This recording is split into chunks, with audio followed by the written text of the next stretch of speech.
একদিন গাধা বাঘকে বলল, ঘাসের রং নীল। বাঘ উত্তর দিল, না, ঘাসের রং সবুজ। কিছুক্ষণের মধ্যেই দুজনের আলোচনা তুমুল তর্কে পরিণত হলে তারা জঙ্গলের রাজা সিংহের কাছে বিচারের জন্য উপস্থিত হলো।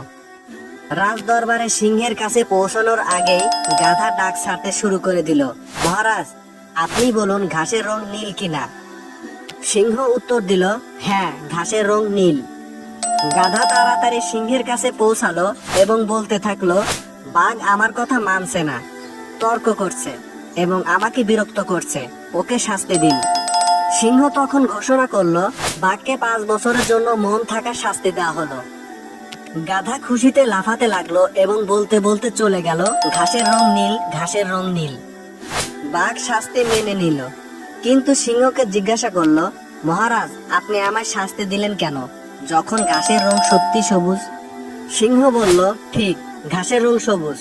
বাঘ জিজ্ঞাসা করলো, তাহলে আপনি আমায় শাস্তি দিলেন কেন? সিংহ উত্তর দিল, তোমাকে শাস্তি দেওয়ার সাথে ঘাসের রং সবুজ না নীল সেই প্রশ্নের কোনো সম্পর্ক নেই।